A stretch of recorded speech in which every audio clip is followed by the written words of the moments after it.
Ladies and gentlemen, it's very important that we begin to learn how to create wealth.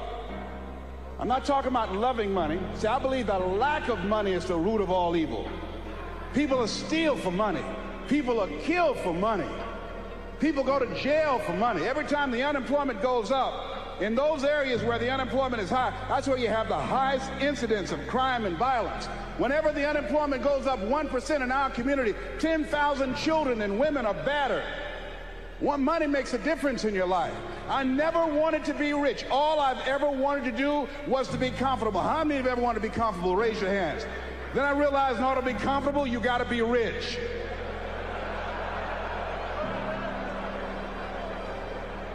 An old friend of mine, Zig Ziglar, said, people say money won't make you happy, but everybody want to find out for themselves. Rita Davenport said money ain't important, but it's right up there with oxygen. And let me tell you something, fellas, even if you're as homeless as I am, if you got some money, women will find something cute on you.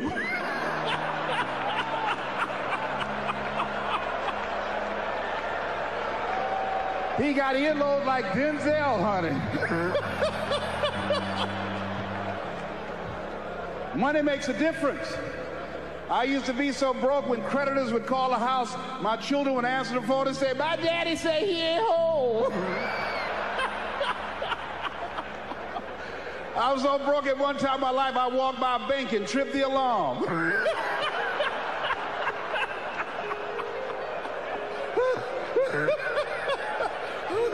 I tell you, poverty sucks. You hear me? Repeat after me, please. I'll never be broke again. Yes, write that down. I affirm that I'll never be broke again. Never. Never will I ever be broke again. Let me tell you what money does. Number one, it gives you control over your life. Write that down. Number two, it gives you options. Three, it allows you to live a life of contribution, to contribute to things that you feel strongly about. Like this ministry and the work of Project 2000 will be doing to change the lives of young people. Bishop Jake's vision is if we can have Little League football teams and baseball teams and basketball teams, then we can have Little League dermatologists and cardiologists and endocrinologists. So he's now establishing an institution, Project 2000, to give our young people the methods and the techniques to reinvent themselves as we go into the next millennium. And this era that Peter Drucker calls the era of the 3 C's, accelerated change, overwhelming complexity, and tremendous competition. So here's the first step to accumulating wealth. If you expect to do it, write this down. You must be willing to do the things today others won't do, in order to have the things tomorrow others won't have.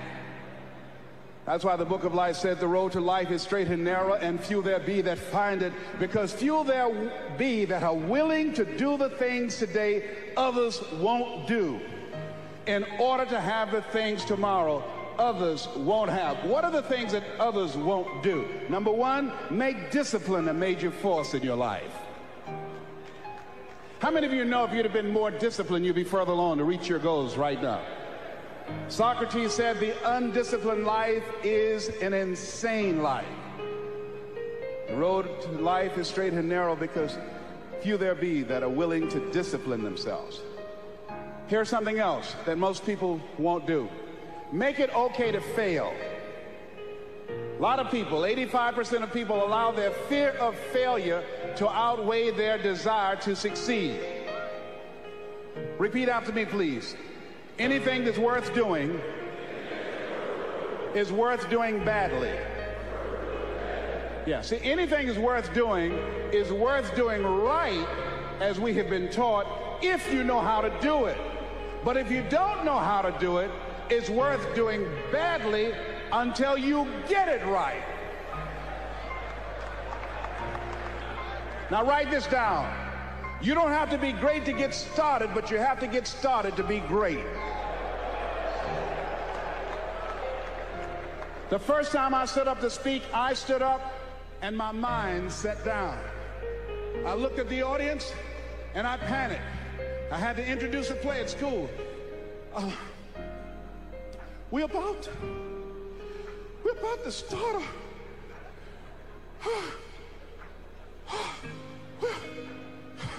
Ran off, Mr. Washington. Mr. Brown, where are you going? Mr. Washington, I can't think, sir. I don't know. Did you rehearse? Yes, sir, I did. Well, what's wrong? Why did you say your lines? I don't know, sir. I got up there and I looked at him and everything left me. Let me do it another day, please, sir. No, go back out there, Mr. Brown. Mr. Washington, I'll mess up, please, sir. Don't send me out there now. I'll mess up. Mr. Brown, if you run now, you will always be running. Anything that's worth doing is worth doing badly until you get it right. Why are you moving like that? I got to go to the bathroom, sir. Mr. Brown, go back out there. Yes, sir.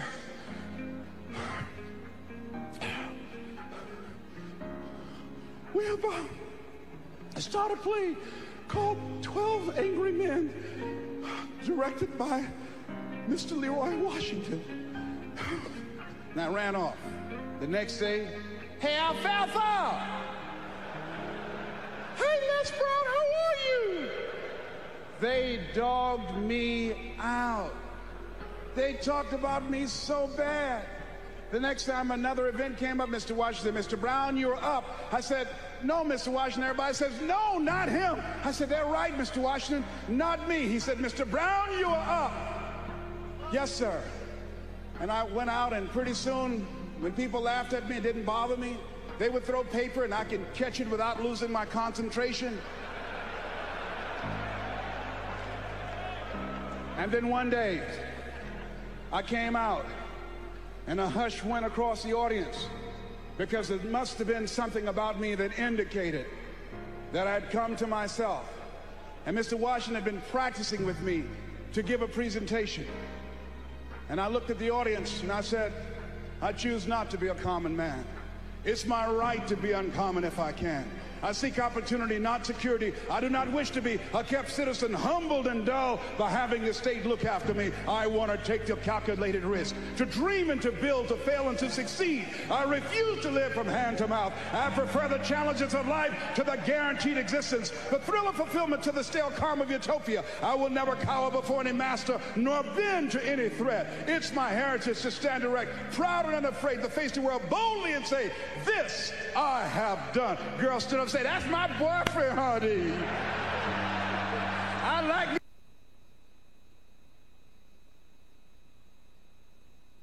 Radio has never been this good. Today, 95.1 FM, Port Harcourt.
love you so, never ever ever gonna let you go.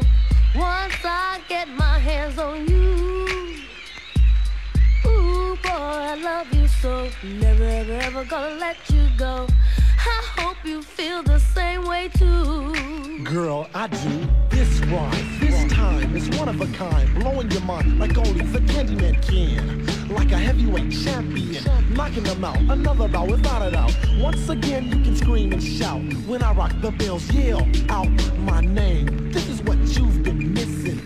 Listen to my heartbeat while I'm whispering.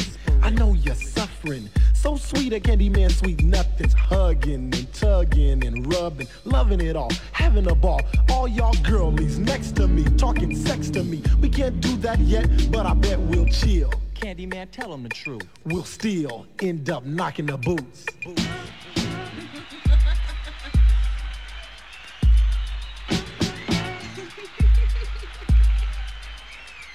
At each and every show, there's this groupie. Artist knows what she wants to do to me. She knows my name, knows every rap routine. But how'd she get in my limousine? Don't act a fool, don't drool, I'm just a performer.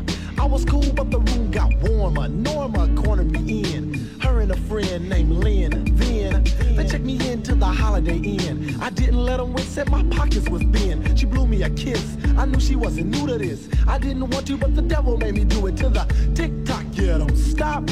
We knock boots till 6 o'clock as we lay. All night long and early in the morning, she sang this song. I like the music. You know, baby, the melody is really nice. But I know you're not gonna sing that song. Ooh, boy, I love you so, never ever ever gonna let you go. Once I get my hands on you, ooh, boy, I love you so, never ever ever gonna let you go. I hope you feel the same way too. Girl, I do. Tunnel of love is what I'm entering. When I mention it, you're surrendering. Giving it up like a good girl has to. Living it up.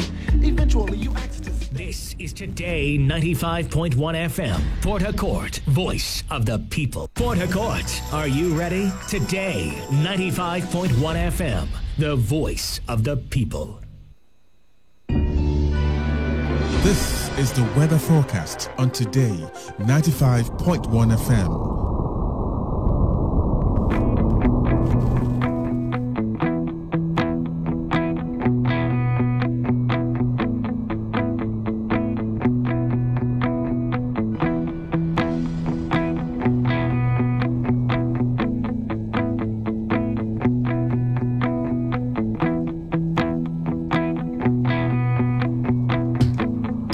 It's 49 minutes after 6. You're listening to the weather forecast here on Today 95.1 FM. It's the 22nd day of the month of October, the year 2020. So welcome on board. It's today's quest, of course, your premium breakfast show here on Today 95.1 FM. So let's quickly get on to the weather forecast. We're starting off with the United States. And we're looking at Washington. It's partly cloudy and temperatures are expected to go up to 52 degrees Fahrenheit at night. It's going to remain mostly cloudy with rain likely. Temperatures will dip to 36 degrees Fahrenheit. In New York, it's going to remain partly cloudy in New York today. Temperatures are expected to go up to 74 degrees Fahrenheit. There will be some light wind though. And then at night, it's partly cloudy with isolated showers. Temperatures will dip to 55 degrees Fahrenheit. And then to Canada, where it's cloudy with drizzle. Temperatures are expected to go up to 12 degrees centigrade in Toronto. And at night, it's mostly cloudy. Temperatures at this point will drop to 10 degrees centigrade. And then to Brazil, where it's mostly cloudy with scattered showers. Temperatures at this point go up to 29 degrees centigrade. And the heat index is pegged at 34 degrees centigrade. And at night, it's cloudy with drizzle. Temperatures at this point drops to 19 degrees centigrade. We'll see a west-northwest wind at night in Brazil that will have speeds from 3 to 11 kilometers per hour. Argentina will remain cloudy during the day with drizzle. Temperatures up to 17 degrees centigrade. And at night, it's cloudy. We'll see temperatures at this point drop to 17 degrees centigrade. So it's pretty much the same, 17 in the morning or during the day and 17 degrees at night. Not much difference within the temperatures. And then to Saudi Arabia. Or before we get to Saudi Arabia, let's hop all the way to Europe. We're looking at Paris. And in Paris today, it's mostly cloudy with isolated showers. Temperatures up to 19 degrees centigrade. There'll be a south wind in the daytime in Paris. and that will have maximum speeds of 14 kilometers per hour. At night, it's mostly cloudy with isolated showers. Temperatures will drop to 13 degrees centigrade. We'll see some light wind at night in Paris, France. In Italy, Rome, we'll see a sunny day. Temperatures up to 21 degrees centigrade. At night, it will remain partly cloudy and temperatures will drop to 11 degrees centigrade at this point. Light wind throughout the day and at night too. UK London, partly cloudy, high temperatures of 15 degrees centigrade. And at night, it's mostly cloudy. And at this point, temperatures will drop to 10 degrees centigrade, losing about 5 degrees in between. And then now to Saudi Arabia in the Middle East. It's sunny, temperatures up to 17 degrees or 37 degrees centigrade.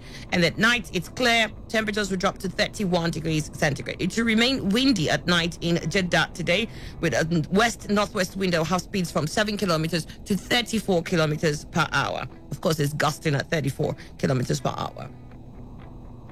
And then to Abu Dhabi in the United Arab Emirates, where it's sunny, temperatures up to 33 degrees centigrade. The heat index there is pegged at 40 degrees. And at night, it's clear. Temperatures drop to 24 degrees centigrade. In Jerusalem, Israel, it's mostly sunny. Temperatures up to 28 degrees centigrade. And at night, it's cloudy. Temperatures would dip to 20 degrees centigrade in Jerusalem. Iran, and particularly Tehran, is a sunny day. Temperatures up to 30 degrees centigrade. At night, it's clear. Temperatures would dip to 10 degrees centigrade in Tehran, in Iran. And then now to the Far East, we're looking at India. India is sunny, temperatures up to 35 degrees centigrade today. Southeast wind during the day, and that will have speeds up to 19 kilometers per hour. It will be gusting at 19 kilometers per hour in New Delhi. At night, it's clear. Temperatures will drop to 24 degrees centigrade. And in China, Beijing, it's a sunny day. Temperatures up to 16 degrees centigrade. And at night, it's clear. We'll see temperatures dip to 9 degrees centigrade in Beijing, China. In Tokyo, Japan, it's a cloudy day. Temperatures up to 21 degrees centigrade. And at night, it's cloudy. Temperatures will dip to 19 degrees centigrade. And then home to Africa, we're looking at South Africa and Johannesburg. It's mostly sunny. Temperatures are up to 30 degrees centigrade. And at night, it's mostly clear. We'll see temperatures dip to 20 degrees centigrade, losing almost 10 degrees centigrade in between what they had in the day and what eventually happens at night as per temperature. And then to Ghana, Accra, it's going to remain mostly cloudy. We see temperatures up to 29 degrees centigrade. The heat index is pegged at 37. And at night, it's going to remain partly cloudy in Accra, Ghana. Temperatures will dip to 25 degrees centigrade. Ethiopia, Addis Ababa, it's sunny. Temperatures are up to 22 degrees centigrade. And at night, it remains partly cloudy. Temperatures at this point will drop to 10 degrees centigrade. And then to Kenya, Nairobi, where it's partly cloudy. Temperatures are supposed to peak at 28 degrees centigrade during the day. The heat index is pegged at 32 degrees centigrade. While at night, it remained partly cloudy. Temperatures would drop to 17 degrees centigrade for Kenya, Nairobi. And then let's get home to Nigeria. We're looking at Port Harcourt. And then for Port Harcourt, it's mostly cloudy with isolated showers. Temperatures high up to 31 degrees centigrade. The heat index is pegged at 47 degrees centigrade. Woo. We'll see a west-northwest wind that will have speeds up to 13 kilometers per hour during the day. And then at night, it remains mostly cloudy. The temperatures will drop to 24 degrees centigrade. And a south-southwest wind at night that will have speeds up to 9 kilometers per hour.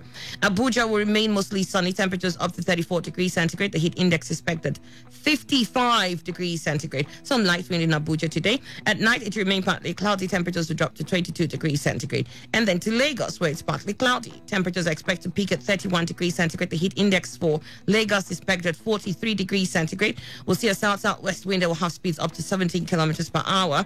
And at night, it's mostly clear. Temperatures will drop to 26 degrees centigrade in Lagos. We'll see a southwest wind that will have speeds up to 15 kilometers per hour. Ibadan will remain mostly cloudy for the day with isolated showers. Temperatures up to 31 degrees centigrade. The heat index is pegged at 44. Some light wind at night. And then in some light wind during the day, but at night it will remain partly cloudy. We'll see isolated showers. Temperatures will drop to 22 degrees centigrade. We'll see some light wind though at night in Ibadan.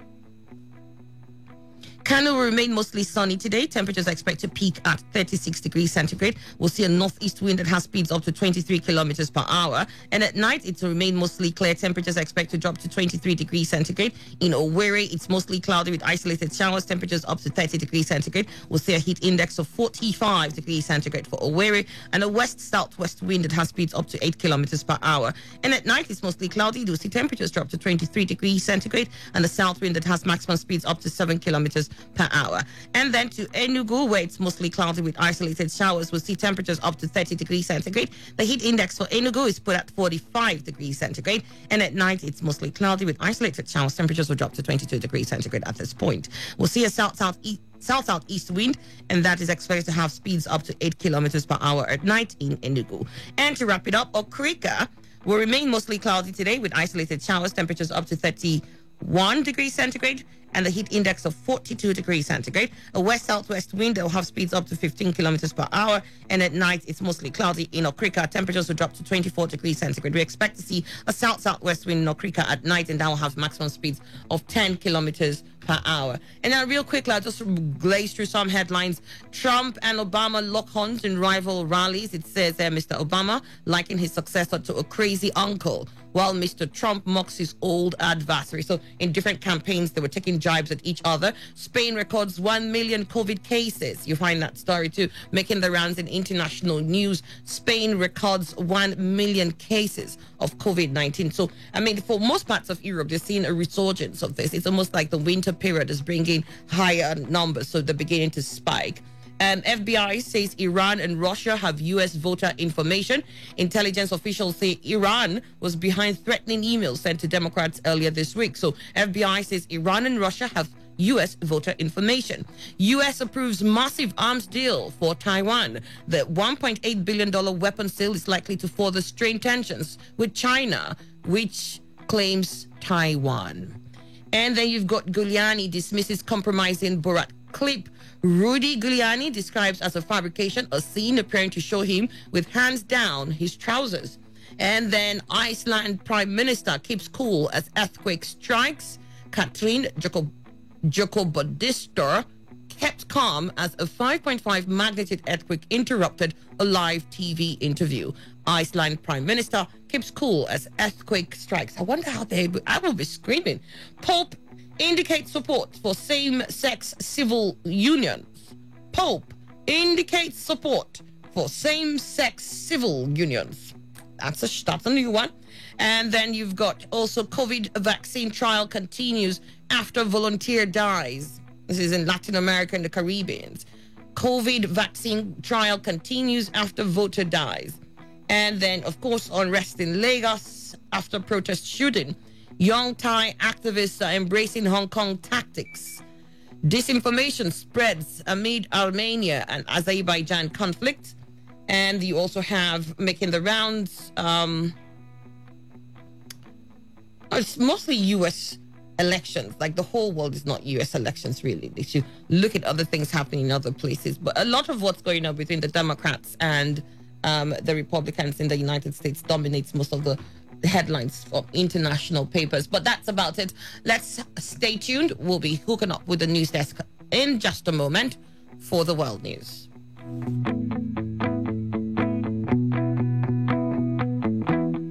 This is Today 95.1 FM, Port Harcourt, voice of the people.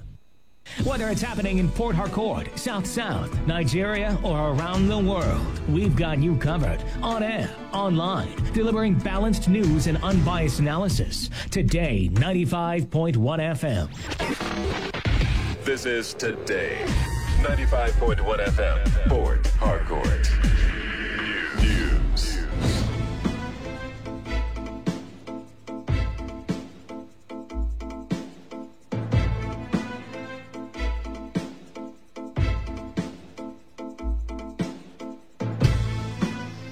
Hello and good morning. This is the World News on your premium talk radio, Today 95.1 FM Port Harcourt. I am Annie Abdul Salam.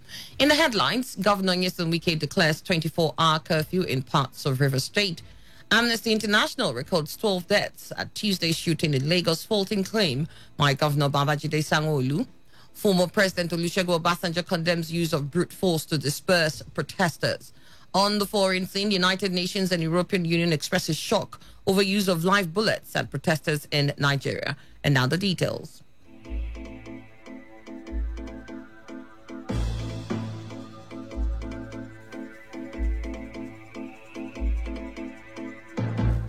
Some aggrieved youths have attacked a worship center around Azikwe Road in Mile 2 area of Port Harcourt. Our correspondent who was at the scene of the incident reports that some angry men invaded the premises of the worship center and started pelting stones and bottles at it. It took the intervention of a Mopol officers deployed in the area who fired shots, called for backup that later arrived with police trucks to evacuate the owner of the worship center. Meanwhile, 7 people, including a young female and 2 men, have been hit by stray bullets along mile 2 axis of the Ikwere Road. It is, however, unclear who fired the bullets, as some angry youths had engaged security operatives on a gun duel. Some youths were also seen holding their hands together approaching Mile 1 police station. The affected persons have been taken to the hospital for treatment. In the meantime, police personnel at Mile 1 and Mile 3 police stations have been mobilized in front of their stations, while passers-by are made to raise their hands. Also, tension was reported in Oyibo local government area of River State following reports of burning down a police station and alleged killing of 3 police personnel. Our correspondent gathered that unknown hoodlums invaded the police station located along Oyibo axis of the Aba-Port Harcourt Expressway and raided down the station with fire. A youth leader in the area who identified himself as I.K. Daniel, who confirmed the development to our correspondent, said youths actually protested in the area but could not state what led to the burning of the station and those responsible. There was this truck of Mufu and all that just came around. They came shooting around, but I can confirm to you that the stations and some of the belongings of the office or the station here were badly hit by fire and all that. And the people are still quarreling and fully mobilized are here and saying until they get a serious answer or something tangible about their rights and progress, they will not stand down. If Nigeria or whoever is in charge of calling the shot out there wants to make sure that we must not militarize this protest environment, we beg them. If not, we might fall out of severe total chaos. The military, the authority, the police, because we saw some trucks came around and shooting. Even I just met some people that they are showing me where they were standing, and these people were just driving by. In the meantime, Governor Nyesom Wike has declared a 24 hours curfew in some parts of Port Harcourt and Obiakpor, as well as the entire Oyibo local government area of the state. Governor Wike said the decision was taken during the State Security Council meeting. The governor said the decision followed the crisis that has been witnessed in the state after hoodlums hijacked the NSAS protest. The State Security Council met today and decided to take the following measures to secure lives and property in the state. 1. A 24-hour curfew has been imposed on Emenike, Ikoku, Ilabuchi axis of my 1, my 2 areas of Port Harcourt local government from 6:30 p.m. today, 21st October 2020. A 24-hour curfew has also been imposed on the entire Oyibo local government area from 6:30 p.m. today, 21st October 2020. Also, a 24-hour curfew has been imposed on oil mill areas in Obiakpor local government area. Security agencies are directed to enforce the curfew with immediate from 6:30 p.m. today, 21st October 2020. The governor also charged local government chairmen to employ the services of local vigilante to collaborate with security agencies and provide security for their people. Local government chairmen are directed to mobilize vigilantes and work with security agencies to ensure that no hoodlum is allowed to disturb the peace or destroy lives and property in their local government areas. We urge all citizens to go about their normal businesses and remain vigilant and report all suspicious characters to the security agencies for immediate action. Let me appeal to our youths not to allow themselves to be used to roll back the peace we're enjoying in the state under any pretext. Thank you, and God bless you all. And in Lagos, thugs stormed the palace of the Oba of Lagos, located at Iga Idugara, Lagos Island, vandalizing vehicles and cutting away several artifacts. In a video that has gone viral on the internet, the thugs are seen making away with the staff of office commonly referred to as Opashe. The resident of Lagos Island said the thugs who invaded the palace were the same ones who set the family home of Governor Babajide Sanwo-Olu ablaze. Meanwhile, the offices of the Federal Road Safety Corps and the Vehicle Inspection Unit at Ojodu area of Lagos State have been set ablaze. Eyewitnesses said many vehicles were burnt by the fire. Similarly, hoodlums also set ablaze the terminus of the Bus Rapid Transport BTR at Oyibo, TVC Television at Ikosi Ketu, the Nation newspaper, and major banks and business places in Lagos State. But Lagos State Governor Babajide Sanwo-Olu says no life was lost during the shooting that took place at the Lekki toll gate. The governor made the claim during statewide broadcast hours after the incident. However, the governor later tweeted that one life was lost, but claimed it was an isolated case, adding that investigation is still on to ascertain if the deceased was a protester or not. Sanwo-Olu also directed that the Nigerian flag be lowered at half-mast in all government buildings in the state for the next 3 days in solidarity with the protesters. Lagosians, whilst we pray for the swift recovery of the injured, we are comforted that we have not recorded any fatality as against the widespread circulation on social media. Fellow Lagosians, in the insensitive mood, with the mood of the nation at this time, I have directed further that we have an immediate suspension of all state activity for the next 3 days, except those that are connected with the governance of security in the state and the management of the current issue. I've also directed that at all public buildings, if we can reach, that will lower the flag for the next 3 days as a mark of respect and solidarity for the protests. The governor also disclosed that he has directed the probe into the incident at Lekki toll gate. For clarity, it is imperative to explain that no sitting governor controls the rules of engagement of the military. I have nonetheless instructed an investigation into the ordered and the adopted rules of engagement employed by the officers and men of the Nigerian Army that were deployed to the Lekki toll gate last night. This is with a view to taking this up with the higher command of the Nigerian Army and to seek the intervention of Mr. President in his capacity as the Commander-in-Chief to unravel the sequence of events that happened yesterday night. International rights group Amnesty International has said that an on-the-ground investigation confirms that the Nigerian army killed at least 12 peaceful protesters at 2 locations in Lagos. A statement on their website claims the killings took place in Lekki and Alausa. Lagos State Governor Babajide Sanwo-Olu heard earlier insisted that only one person had died following the shootings at the Lekki toll gate yesterday. But the country director of Amnesty International Nigeria, Osai Ajigo, said opening fire on peaceful protesters is a blatant violation of people's rights to life, dignity, freedom of expression and peaceful assembly. The statement added that CCTV cameras at the Lekki toll gate were removed by government officials and the electricity cut off, a clear attempt to hide evidence. You're listening to The World News on Today 95.1 FM, Voice of the People. After the break, more news, foreign and sports stories. Please stay with us. Every hour, when the big stories break, depend on our 24-hour news team to bring you the latest. Today, 95.1 FM.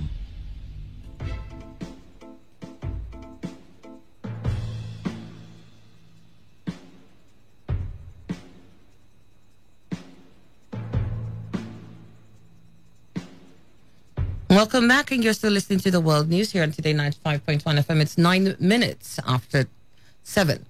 Former President Olusegun Obasanjo has joined other prominent Nigerians to condemn the use of brute force to quell protests at the Lekki toll gate. The former president said it was obvious that President Muhammadu Buhari and his lieutenants did not exhaust all avenues before deploying soldiers. Obasanjo, who made this expression in a statement, called on President Buhari to restrain the military and other security agencies from using brute force as a way of ending the crisis. Obasanjo added that it was worse that despite overwhelming evidence, the authorities were still denying ever killing protesters. President Muhammadu Buhari, in his capacities as President of Nigeria and as a parent of youth like the ones who have in the last week or so come out in peaceful protest against police brutality, restrained the military and other security agencies from using brute force as a way of ending the crisis. The shooting and murder of unarmed protesters, no matter the level of provocation, has never been effective in suppressing public anger and frustration. Instead, such action actions only reinforce the anger and close the window of dialogue and peaceful resolution. It is clear that Mr. President and his lieutenants did not exhaust the opportunities for dialogue with the protesters before resorting to use of force. Great harm has now been done, but it can be stopped. The former president also called on youths to give peace a chance, adding that the destruction and looting must stop. Similarly, Nobel laureate Wole Soyinka has called on governors in the state where protests against the Special Anti-Robbery Squad forced declaration of curfews to immediately demand the withdrawal of soldiers deployed by the federal government. Soyinka, in a message titled Deja Vu, in tragic vein, spoke on the backdrop of the alleged killing of unarmed protesters by soldiers at the Lekki toll gate in Lagos last night.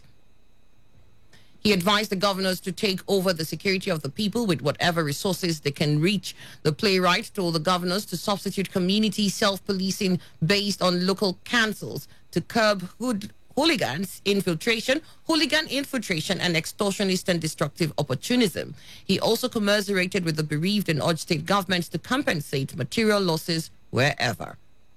Still on the EndSARS protests, Socio-Economic Rights and Accountability Project SERAP has sent a petition to the Prosecutor International Criminal Court Fatou Bensouda. SERAP is urging Bensouda to promptly investigate reports that Nigerian authorities, military and some politicians have used thugs, soldiers and security agents to intimidate, harass, attack and kill EndSARS peaceful protesters in several parts of Nigeria, including Abuja, Lagos, Edo, Osun, Plateau and Kano states. SERAP has also urged Bensouda to push for those suspected to be responsible for the crimes, mostly security officials, soldiers, some politicians and other actors who directly or indirectly have contributed to the attacks, deaths and injuries and are therefore complicit in the crimes, to be tried by the ICC. Meanwhile, President Muhammadu Buhari has called for calm following the massacre of EndSARS protesters in Lagos State. This comes after soldiers allegedly opened fire on the protesters last night at the Lekki toll gate, leaving many injured. In a statement signed by the special advisor to the president on media and publicity, Femi Adesina, the presidency said President Buhari was committed to police reforms. Adesina, who said the president had called for calm across the country, said at least 13 states have established the judicial panels of inquiry as resolved by the National Economic Council to address the question of redress and justice for victims of police brutality across the country. In the statement, the president also welcomed the promptness of the necessary sub-national actions and reaffirmed his commitment to supporting the state governments to ensure that justice is achieved for all victims of police brutality in Nigeria. In the meantime, the National Human Rights Commission has inaugurated a panel to investigate cases of human rights abuses by defunct Special Anti-Robbery Squad. The Executive Secretary of the Commission, Tony Ojukwu, inaugurated the commission in Abuja. Ojukwu called on the general public to submit their memoranda to the panel, which has been given 6 months to conclude its reports. He said the panel will recommend appropriate actions to be taken by the federal government in terms of sanction for erring officers and compensation for victims. The panel is also to make recommendations on the measures to be taken in respect of operatives of defunct SARS or officers of Nigerian Police Force, if any, found in violation of human rights of citizens. To propose remedial steps that may enhance the professional conduct of defunct SARS operatives, any succeeding units, and other members of Nigerian Police Force, and to make any other recommendations that may be considered appropriate. The National Human Rights Commission hereby invites members of the public to submit petitions or memoranda to the investigative panel of allegations of human rights violations by the defunct SARS and other units of Nigerian Police Force from the Federal Capital Territory, other parts of the country, especially states which may not constitute state panels of inquiry, investigate human rights violations against SARS and other units of the police force. The Commission also condemned the shooting that took place at Lekki toll gate. In the midst of all these efforts to shape the future of the police force the Nigerians want, the Commission is saddened by the turn of events in the ongoing peaceful protests. Whereas the authorities had shown reasonable restraint in the management of the protests before now, the turn of events in the past few days are condemnable. The Commission is shocked at the use of live bullets against peaceful protesters as happened yesterday in Lagos and some other parts of the country where a state of emergency has been declared. The Commission wishes to reiterate that nothing short of holding accountable the officers who directed and unleashed the use of live ammunition against peaceful protesters would be acceptable. The hoodlums who infiltrated the protests and attacked police officers and destroyed properties of the members of the public should be arrested and tried for their actions. Innocent members of the public who lost their properties due to the action of these hoodlums must be compensated because they were not given protection by law enforcement agents.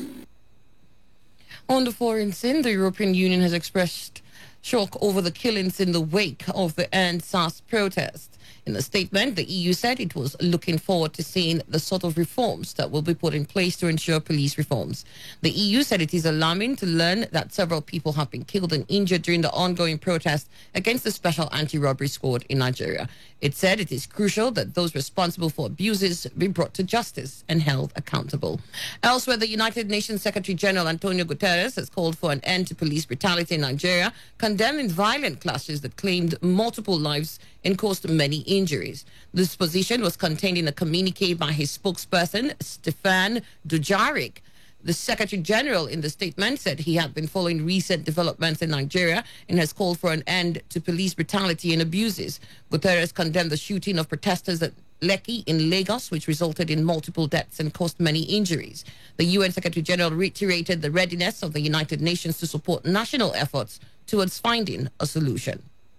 And now to sports. Manchester United has said its priority was to allow fans to return to its Old Trafford Stadium safely after the impact of the coronavirus crisis pushed it to an annual net loss of $30 million. The pandemic has played havoc with the sporting calendar, forcing the suspension of English Premier League fixtures for 3 months, with fans still unable to attend matches. The club said lost revenues due to the restriction amounted to £70 million in the year to the end of June, adding that it will recoup £30 million in broadcast revenue for 2019 and 2020 fixtures that have been played only in July and August. The latest COVID-19 restrictions across Britain are likely to further delay the return of supporters, depriving clubs of income from matchday ticket and catering sales. Executive Vice Chairman Ed Woodward called for a consistent approach from the authorities on the admission of fans, noting that people could travel on planes or sit in cinemas.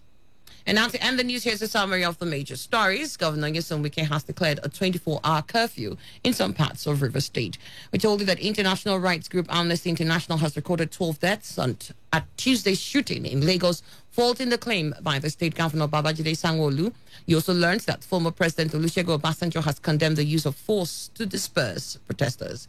And on the foreign scene, the United Nations and the European Union have expressed shock over the use of live bullets at protesters in Nigeria. And that was the news as edited by Victor Ziyama.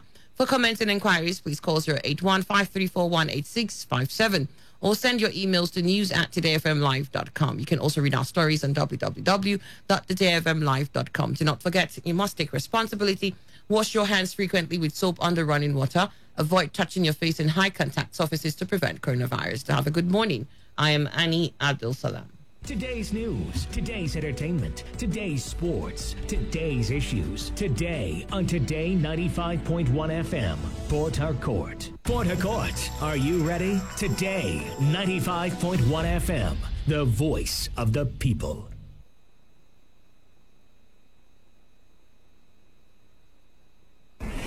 This is Today 95.1 FM.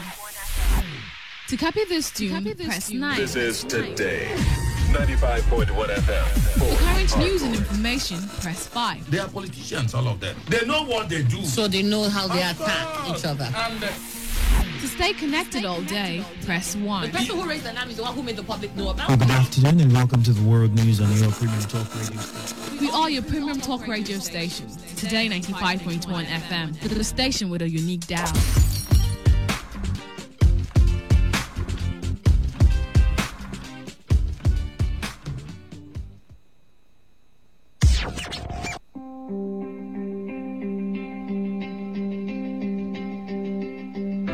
You can never plan the future by the past.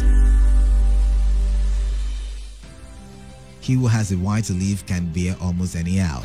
Lost time is never found again. It is the province of knowledge to speak, and it is the privilege of wisdom to listen. I don't take life too seriously. You'll never get out of it alive. Educating the mind without educating the heart is no education at all. In the end.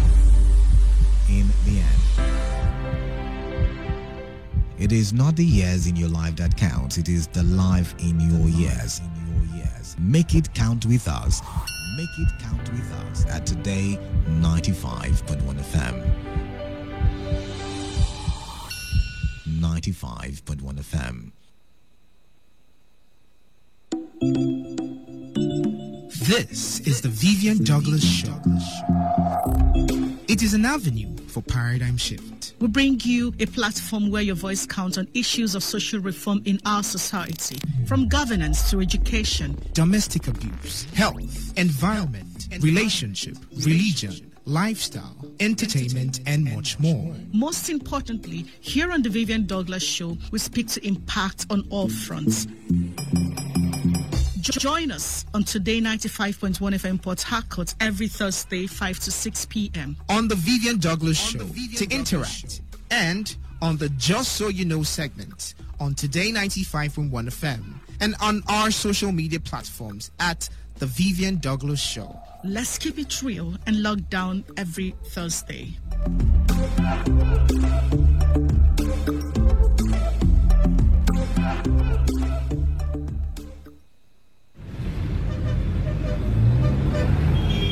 Live from the Garden City of Port Harcourt, Nigeria. This is Today 95.1 FM.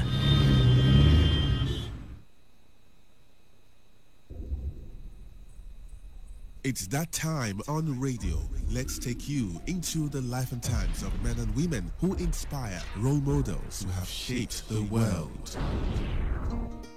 Let me take you through a journey of Nigeria's nationalism. Do you know who the founder of Nigeria's nationalism was?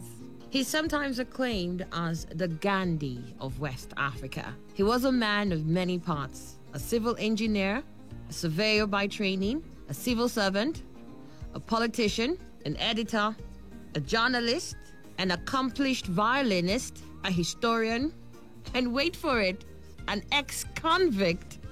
The founding father of Nigeria's nationalism.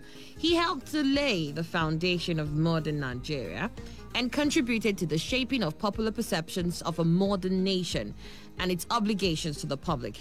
In addition, he maintained an abiding interest in the history and concerns of black people throughout the world. Herbert Olayinka Samuel Healers Badmus Macaulay. That's a mouthful, right?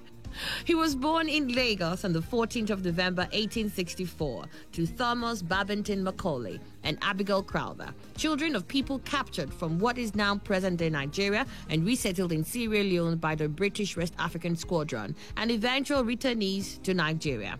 Thomas Babington Macaulay was one of the sons of Ojo Oraire, while Abigail Crowther was the daughter of Bishop Samuel Ajayi Crowther, a descendant of King Abiodun.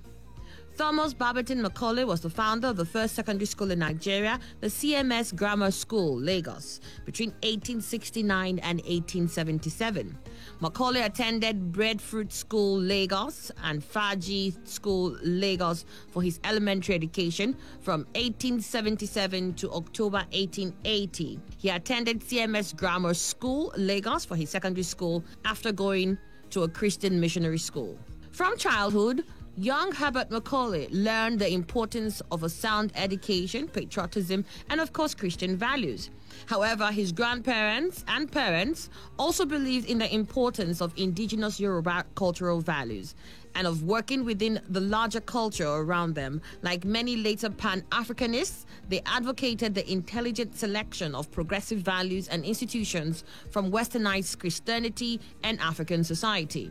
Coming from such a family, he must have experienced a lot of pressure to enter the clergy, but he rejected this career in favor of a more worldly career. He took a job as a clerk at the Lagos Department of Public Works in 1881. In July 1890, the government sent him abroad for further training under G.D. Bellamy of Plymouth. 3 years later, he qualified as a civil engineer, the first Nigerian in this profession. On his return to Lagos, the government made him a surveyor of Crown lands in Lagos. However, he soon became dissatisfied with the conditions of his employment. Like many of his African colleagues, he hated the two-tier system then existed in government service, whereby British civil servants enjoyed better conditions and much higher salaries than Africans. Thus, in 1898, Macaulay decided to go into private practice as a licensed surveyor and architect. His practice, however, was not very successful. Constantly in financial distress, he took advantage of his position as executor of the estate of a family dependent from which he misappropriated funds.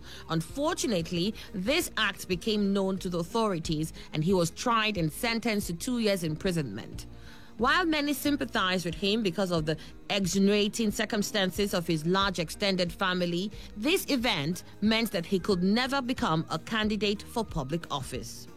Now, barred from elective public office, Macaulay made his mark in politics through journalism and political organizations and various advisory capacities.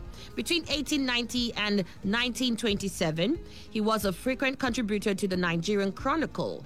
In 1927, Macaulay joined forces with his friend Dr. John Akilade Colcrick, a physician and politician, to buy the Lagos Daily News, the first daily newspaper in British West Africa, founded in 1925. Macaulay decided on political tone of the paper. This provided his platform for his battles against the government and his African political opponents. During the 1920s, a period in Nigerian history associated with the beginning of political agitation for self-rule, Macaulay became a leading figure in the first generation of Nigerian nationalists. In 1921, Macaulay passionately led protests in Lagos over water rates, land issues, and mishandling of railway finances. In 1922, he helped a Lagos chief in his legal battle with the colonial government, who had forcefully taken some of his land for government purposes. The highest court in England heard the case and returned the land to the chief. This victory inspired Macaulay to establish in 1923 Nigeria's first political party, the Nigerian National Democratic Party, whose members were the first to sit in the Legislative Council. The NNDP was the first well-organized political party in Commonwealth West Africa. Its motto was Salus Populi Suprema Lex. The safety of the people is the greatest law. Its candidates won all the elective seats in the Nigerian legislature between 1923 and 1938. For fear that government might take action against him, Macaulay refused to hold any party office until 1930s. But in Lagos, there was no doubt that he was the driving force and real power behind the scenes. He maintained close ties with the first executive councils and was always present at NNDP public meetings. Further, he had extensive links with the masses of Lagosians through their traditional popular associations, particularly the Market Women Union and many vocational unions. He encouraged market women and elite women to take part in party activities, including speaking at its meetings. In 1931, relations with Macaulay and the British began to improve up to the point that the governor held conferences with Macaulay. In October 1938, the more radical Nigerian youth movement fought and won elections for the Lagos Town Councils, ending the dominance of Macaulay and his National Democratic Party. In order to avoid the demise of the party, Macaulay's NNDP joined forces with the Nigerian youth movement to form the National Council of Nigeria and the Cameroons, NCNC. The NCNC, led by Macaulay, was not set out to be a political party. It was more of a nationalist organization designed to advocate for an independent Nigeria. In August 1944, however, he saw the leadership and strategy of the National Council of Nigeria and Cameroons, NCNC, offered brilliant prospects in the struggle for self-government. Although many of his colleagues in the NNDP executive disagreed with him, he carried the day when he threatened to resign if they did not agree to enter into a coalition of interest groups. Nnamdi Azikiwe, the dynamic leader of the NCNC then, capitalized on Macaulay's decision to join the party. At this time, Macaulay was 80 years old, but still appeared physically strong and mentally alert. But his insistence in undertaking a strenuous campaign against the constitutional proposals of 1945 proposed by Governor Richards, taxed his strength. While on the national tour, he suffered an acute attack of rheumatism and was forced to return to Lagos, where he died on 7th of May 1946. Huge crowds, estimated variously between 100,000 and 200,000, turned out in the streets to mourn, and all the markets closed for 2 full days. The leadership of the NCNC went to Azikiwe, who later became the first president of Nigeria. Macaulay was buried at Ikoyi Cemetery in Lagos on 11th of May 1946. Nnamdi Azikiwe delivered a funeral oration at Macaulay's burial ceremony. As is customary among the Yoruba, when a distinguished leader dies at an advanced age, his funeral became the occasion for a prolonged celebration of a life well lived. Let's talk football. Let's talk football. What a devastating strike! Football is a leisure game. Sports is actually my job. Football is boring. That's not true. It's way more important than that. What a wonderful goal! Fantastic strike! As far as I'm concerned, sports is all about passion. Sports Attack, weekdays 7:30 a.m. and today's Sports Live 3 p.m. Weekends 1 p.m. to 6 p.m. For all you need to know in the world of sports, leave the dial on Today 95.1 FM. For the latest and trending sports stories, always listen to Sports Attack on Today 95.1 FM, Port Harcourt. My name is Adekuri Odwaya, Nigerian first ever world silver medalist in wrestling.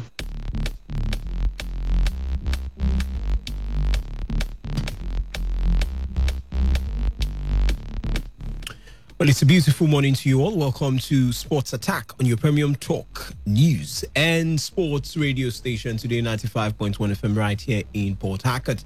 My name is Wisdom Obina, and I'll be your Superman in sports this morning. Fasten your seatbelts for another exciting time in the world of sports. Hi everyone, my name is Ese Brume, Commonwealth and African long jump champion. You're listening to Sports Attack on Today 95.1 FM, Port Harcourt. Don't touch that dial. All right, we start off with boxing, where Nigerian-born British heavyweight boxer Anthony Joshua has broken silence and thrown support on the NSAS protests ongoing in Nigeria. The unified heavyweight champion revealed in a video clip on his verified Twitter handle why he hasn't said anything until now. This is a message to the people of Nigeria. Even though I'm not there with you in the physical, we've been making some tangible efforts to try and support your protests on the ground. I know it's getting to a stage where things are heating up and tensions are high, but in my prayers at night, I'm praying for peace and positivity, because I know the people on the ground aren't trying to be heard for their own benefit. It's in benefit of the next generation. Me, myself, I've had to take time to understand the issues that people in Nigeria are facing. And why sometimes I'm silent is because I've learned my silence can't be misquoted. So me and my family and my close friends have been trying to do some tangible things, and we're organising many, many care packages for the people on the ground. So even though I'm in my training camp and we're in London, we can support you guys from a distance. Joshua, who is scheduled to fight Kubrat Pulev December 5th, revealed plans to visit Nigeria. December the 12th, I'm competing, and after that, I'm going to try and make some plans to come out to Nigeria and meet some of my friends and family and meet some of the people trying to make some long-lasting change. But for sure, from London and far and wide, your voices are definitely being heard. So keep on pushing, keep on striving. You have my support through and through. My ears and my eyes have been opened. I understand the issue you guys are facing. And for some people, what I'm going to do alone is going to be enough. And for some, it may not be enough. But together, as we hold hands and push for a better change, we will all move forward in a positive direction. So keep on pushing. Your voices have definitely landed on my ears, and you definitely have my support. All right, that fight with Kubrat will come up on December 12th. And moving on to golf, Rory McIlroy is 100% focused on landing his first win in almost a year this week, and insists he's not playing the Zozo Championship just to tune his game for the Masters. McIlroy has not lifted any silverware since the HSBC champions in early November last year. And this week's event represents his final chance to avoid going 12 months without a victory. It's 4 rounds. It's an opportunity to win a PGA Tour event. So that's first and foremost what my focus is, said McIlroy, who has slipped from 1st to 5th in the world rankings since July. I am 100% focused on this week, and there's no part of my mind that will be on Augusta, Georgia, when I'm not there playing those 72 holes this week. And in tennis, British number 1 Dan Evans has continued his good run at the European Open in Antwerp by making it through to the quarterfinals. Evans, who ended a 5-match losing streak with victory over Italian qualifier Salvatore Caruso in the opening round, beat American Francis Tiafoe in straight sets 7-6, 6-2. Evans will face Belgian wildcard Zizou Berg or third seed Karen Khachanov in the last 8. Top seed Elina Svitolina was toppled in straight sets by Maria Sakkari at the Ostrava Open. Sakkari from Greece broke Svitolina's serve 5 times and blasted 32 winners on her way to 6-3, 6-3 victory and a place in the quarterfinals. There were also wins for US Open finalist Victoria Azarenka, former French Open champion Yelena Ostapenko, and 7th seed Elise Mertens. Meanwhile, former Wimbledon semi-finalist Julia Georges announced her retirement from tennis at the age of 31. Georges wrote that she was ready to say goodbye after a 15-year pro career. I always knew how I would feel when it is time to say goodbye to you, and that moment has arrived. I'm ready to close this tennis chapter of my life and open a new one, which I am really excited about, said the German. All right, all the best. All the best to Julia Georges. Let's talk about basketball. The Indiana Pacers, they've hired Toronto Raptors assistant Nate Bjorkgren as their new head coach. President of Basketball Operations Kevin Pritchard announced this in a statement. Nate is the right coach for us at the right time, Pritchard said in a statement released by the team. He comes from a winning background, has experienced championship success, and is innovative, and his communication skills, along with his positivity, are tremendous. Racing Point driver Lance Stroll says he tested positive for COVID-19 after the Isle 4 Grand Prix weekend. The Canadian, who did not race, was unwell and displayed a number of COVID-19 symptoms at Nürburgring race, but was not tested over the weekend. A test on Monday before this weekend's Portuguese Grand Prix returned a negative result. Elsewhere, Toto Wolff has explained why there are currently no plans to pair Lewis Hamilton and a loyal Max Verstappen together as Formula One teammates. Hamilton and Verstappen, F1 6-time world champion and young superstar, are undoubtedly the sport's fastest and most valuable drivers. But while a mega Mercedes link-up has been muted over the years, it has never been close to becoming a reality. Wolff, Mercedes team boss, says they are happy with Bottas, who, unlike Hamilton, has a deal in place for next season, as well as their junior driver options, while also insisting Verstappen is bound to Red Bull. Valtteri does a great job for us, and Lewis does a great job for us also, and they are still at the peak of their performance levels, Wolff told F1's official Beyond the Grid podcast. Then we have juniors that are coming up that have been with us for many years and could be the future for us. So this is what we look at. And moving on and talking about the MMA. Former UFC middleweight champion Anderson Silva says he will retire after his fight with Uriah Hall in Las Vegas on Saturday, 31st October. The 45-year-old Brazilian, who held the middleweight title for a record 7 years, had his first professional fight in 1997 and joined the UFC in 2006. He has not fought since a defeat by Jared Cannonier in May last year. Quoting him, he said, "This is the last fight for sure. This is the last fight, probably," Silva told MMA Junkie. "I love the sport. I've prepared my mind for this. I've prepared for fighting my entire life. But yes, this is my last fight in the UFC."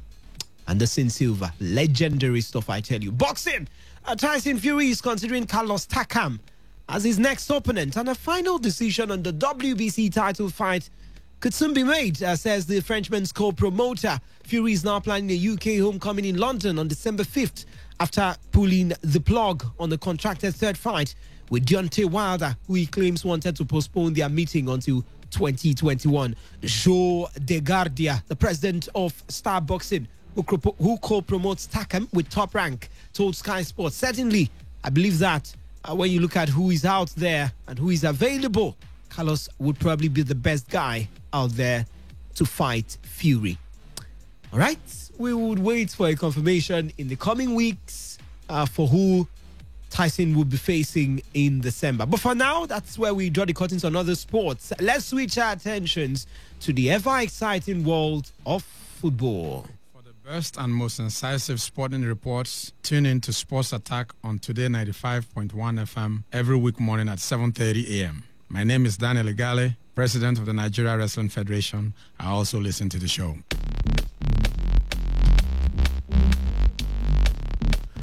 All right, we start off with a man who now does the business right there in Russia, Chidera Ejuke.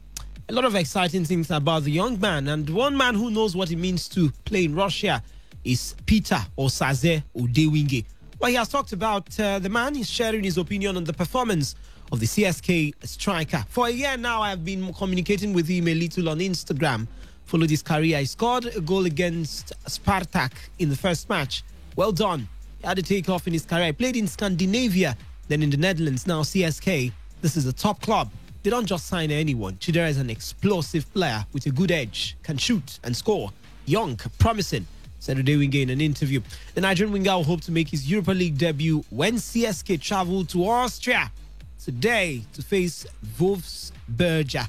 And talking about one man who has done it in the past, but is also doing it in the present, is former Super Eagles defender Taye Taiwo. Well, he has completed a move to United Premier League Soccer aside Palm Beach Stars. Taiwo last stint was Cypriot outfit Dogja Katokopias. The 35-year-old spent just 4 months with Dogja Katokopias before severing ties with the club. The left-back previously had stints in France with Olympique Marseille, Italian giants AC Milan, English Premier League club Queen's Park Rangers, and Turkish side Bursaspor, Finnish clubs HJK Helsinki, and Rops, Swedish outfit AFC Eskilstuna, and Switzerland's Lausanne. He's been traveling, hasn't he? Now a journeyman, really. But let's talk about one man who has only been in 4 places also. I mean, he's also started his career on that journey note. His name is Victor Osimhen. Well, he seems to be the big thing when it comes to Napoli, even though we know he's not the top scorer so far this season. But Belgian international Dries Mertens says he's not surprised by the impressive performance of Napoli teammate Victor Osimhen. The Super Eagles striker opened the Serie A goal account after scoring in Napoli's 4-1 win against Atalanta on Sunday. Come on, it's just one game. Speaking on the former Lille player, Mertens said there is more to come from the summer signing. I'm not surprised Osimhen is doing so well. As if you pay that much money for a player, it means he must be pretty good. The truth is, he has the potential to grow a great deal, Mertens told Sky Sport Italia. Is it not rather too early to talk about not being surprised? Just a goal in as many games. Let's switch over to where it looks like a dream for most players to actually play, especially from this part of the world.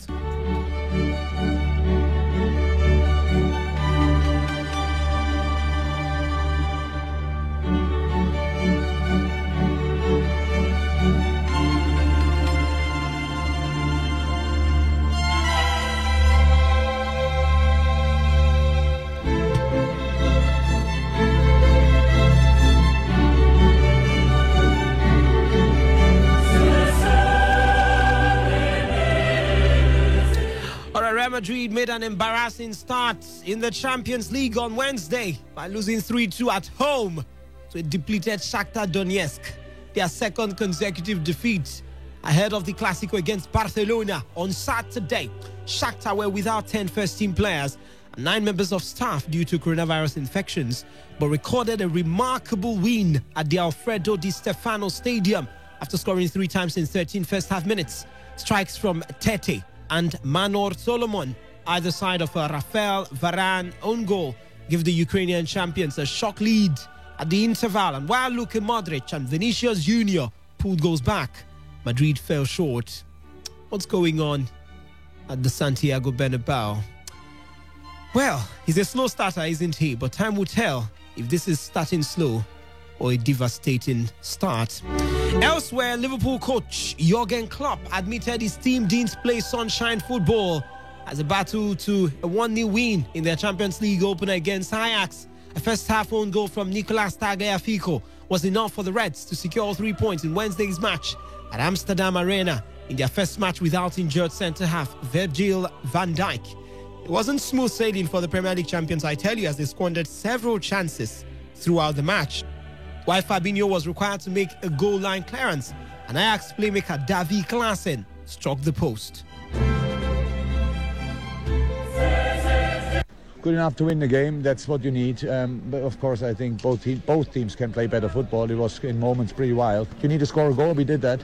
We didn't use our chances, which is a bit of a shame. Ajax had a big one with the post directly after half-time. Of course, yeah, when you only 1-0 up, these things of course can happen. But all over, I'm really fine with the game, because it was not our sunny shine world-class football day, but then especially in a tournament like the Champions League, you still need the result, and we got it. Klopp also spoke on his game management. Game management is one thing, the other thing is use the power of the others. You saw they were fresher. They were hardest working. A bit of shame that Diogo didn't score. Shaq was lively with unbelievable, and Taki is a machine. He's everywhere. He defends like a devil, and then offensively he's really involved. Nice 1-2s together with Diogo on the side where they came in the box. Yeah, that helps. Obviously, I said when you can make 5 changes in midweek games, probably most of the time we will have to do that.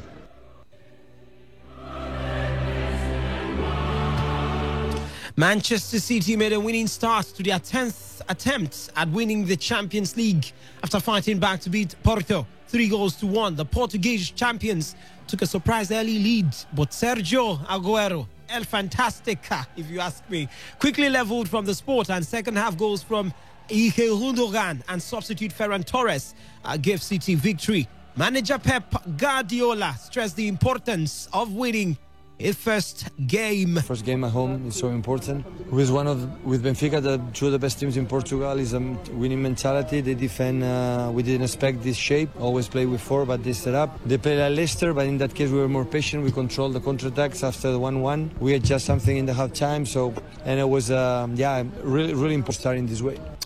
Ferran Torres, a Spanish under-21 international, also plays for the main national team. Guardiola expressed his thoughts about the Spaniard. He makes incredible combination with Phil and the fun of this. The guy has incredible good sense of goal. He loves to ride to the box and they make an incredible goal. So yeah, it was good, really good. Borges with 2-1 always is open, and with 3-1 was really well for us. First game at home is so important.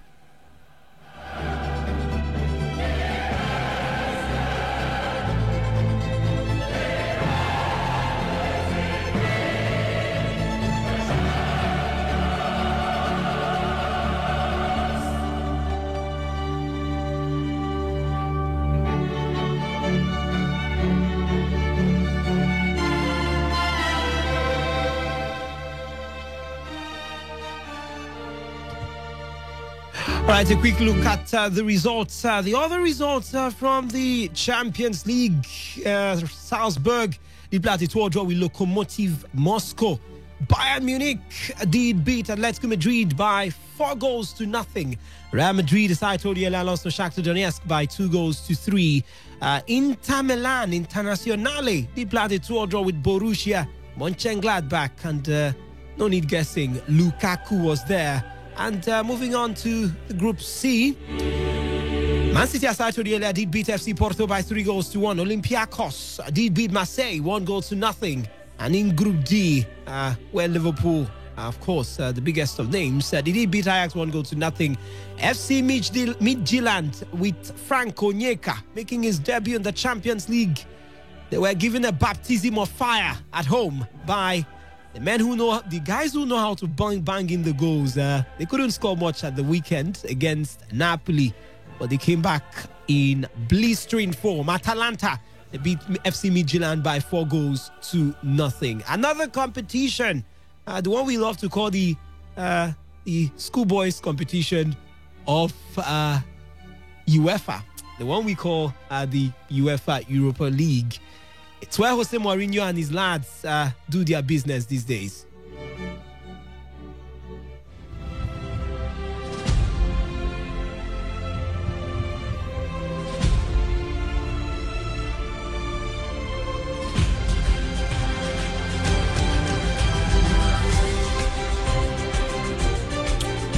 All right, Jose Mourinho, and that's the Tottenham coach, says nobody plays better than us with the ball. Speaking at the news conference before Spurs' Europa League match against Lask, Mourinho accepted his Spurs team are in evolution, but says nobody plays better than them. Can I say? We are a team in evolution. I believe that nobody played better than us with the ball, which is a big evolution from last season. We are a very exciting team to watch, I believe. And that is very important, and that's the DNA that we want to have. The former Manchester United manager, however, accepted that it is not good enough to win matches. Is that enough to win football matches? No. And you have the proof that we have only 8 points when we played so amazing in every match, a part of the Everton match. But Southampton, Man United, Newcastle, West Ham, we played amazing football. And this is very difficult to do, and we are doing that. But of course, we need to play for a result, and we have to learn how to do it. A quick look at the other Europa League fixtures to expect later tonight. CSKA Sofia will be up against CFR Cluj, the boys from Romania, and Young Boys will take on AS Roma. And in Group B, Dundalk will be up against Molde. Rapid Vienna will take on Arsenal. In Group C, Bayer Leverkusen, formerly a club of Kai Havertz, will take on Nice. Hapoel Beersheva, the once paid the bills of John Ogu, will be up against Slavia Praga. In Group D, we see Poznan Lech take on Benfica. Standard Liège will be up against Stevie Gerrard's Rangers. Juari boys expected to be part of that one. Park Thessaloniki will be up against Omonia Nicosia in Group E. PSV in Eindhoven will take on Granada. Expect to see Ramon Aziz in that encounter. Rijeka in Group F will be up against Real Sociedad. And in the next game, the assassin, Victor Osimhen, will team up with the likes of Dres Mertens, Ervin Lozano, to take on AZ Alkmaar. Napoli will be up against AZ Alkmaar right there at their own stadium, at their home ground. In Group G, Leicester City at the King Power Stadium will take on Zorya, and Sporting Braga will be up against IK Athens. In Group H, Celtic will take on AC Milan. Sparta Praga will be up against Lille.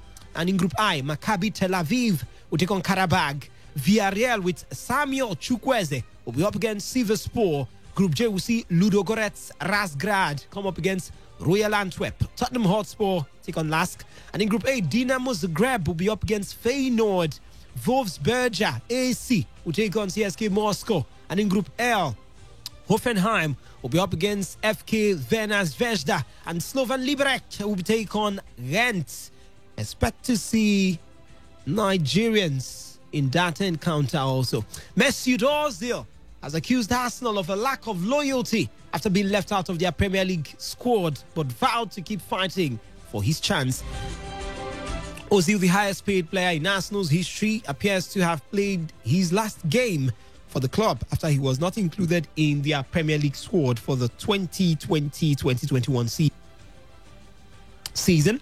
I'm really deeply disappointed by the fact that I have not been registered for the Premier League season for the time being, as I've just found out loyalty is hard to come by nowadays. No matter what, I'll keep fighting for my chance and not let my 8th season at Arsenal end like this, Ozil wrote on Instagram. Meanwhile, Mikel Arteta says he feels he has failed with midfielder Mesut Ozil after leaving out of the 25-man Premier League squad. The German, who had been also omitted from the Europa League squad, can now only play for Arsenal under 23s until his deal expires in the summer of 2021. My conscience is very calm because I have been really fair, said Arteta. Here I feel at the moment today that I have failed. I want the best possible Mesut for the team, and in some moments I was able to get close to that, and at the moment I've not been able to do it because I have to make the decision to leave him out of the squad. Manchester United suffered a £70 million drop in expected revenue in the period to 30th June 2020 as a direct result of the coronavirus pandemic. The figures in United's 2019-2020 financial statement includes the period when English football shut down.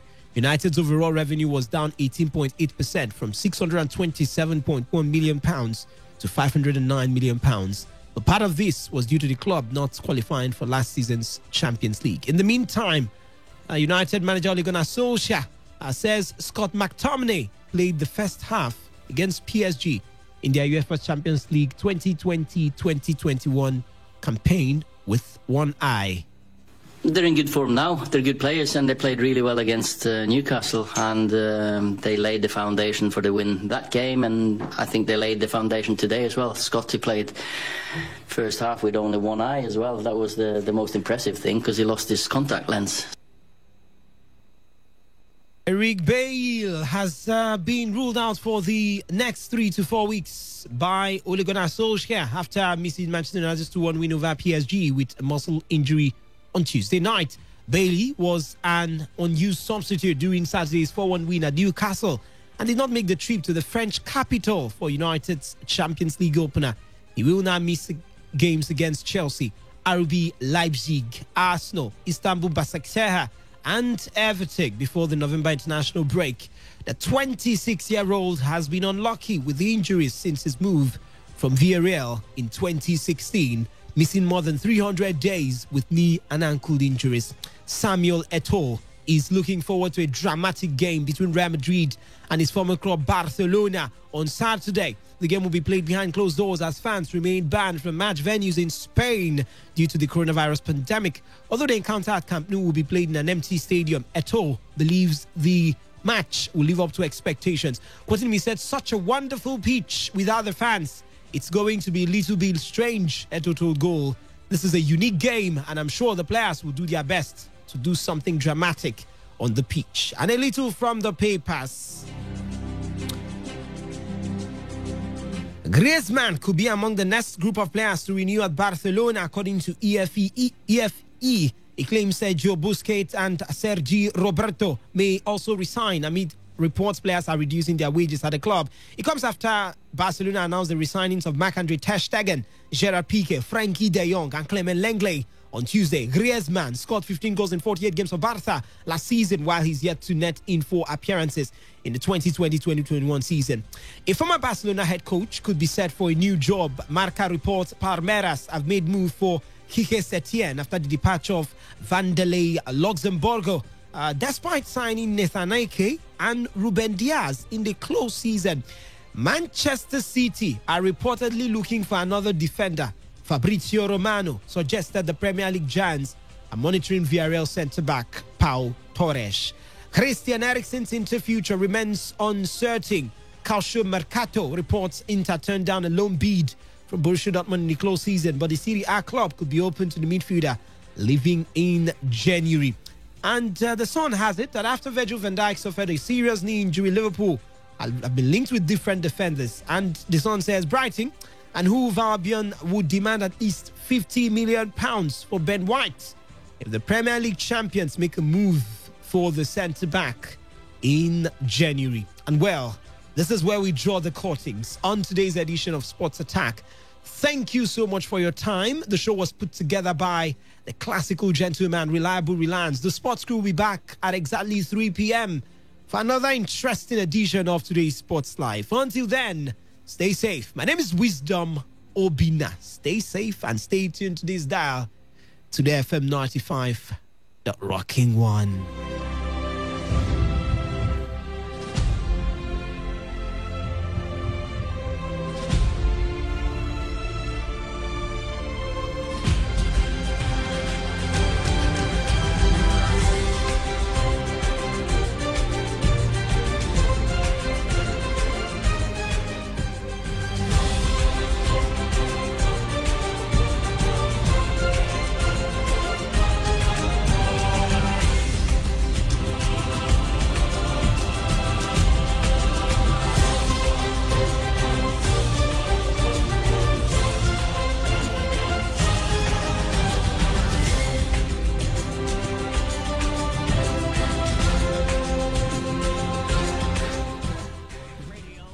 never been this good. Today, 95.1 FM for...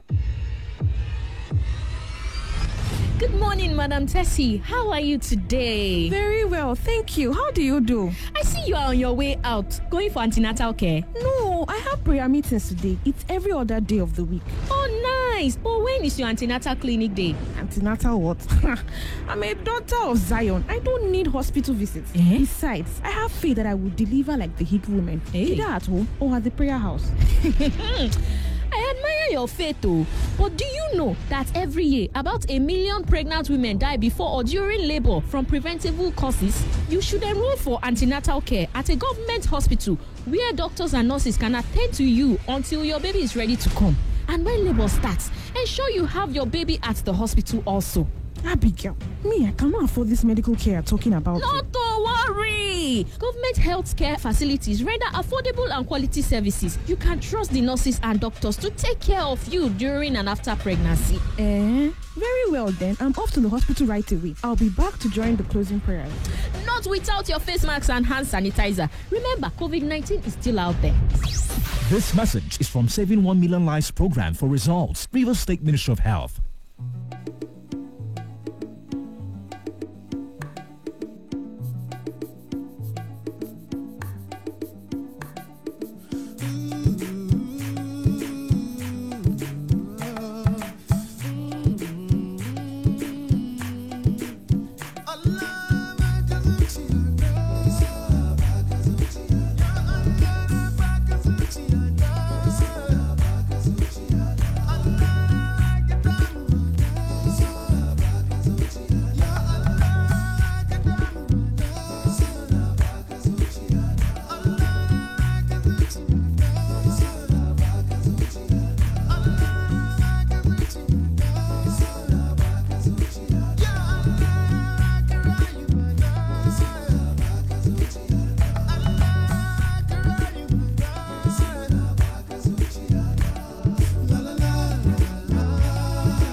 saboda haka hannu a tafa godiya gare ka Allah nayi har na kasa ubanmu wanda ke cikin sama ya kamata mu dogara ga Allah amma dan Adam da Adama ya dogara ga kansa shi yasa rayuwa ya zama zaman azaba mu yabi Yesu mu tsira ku zo mu taka maganan Allah rai da lafiya daga samaniya har cikin duniya uba da da ruhu mai tsarki a duk sarakuna Allah shine sarki mu bi shi da bauta da ban gaskiya karfin mu a cikin ikkilisiya sai mu tafa sai mu taka sai mu tafa ku zo mu taka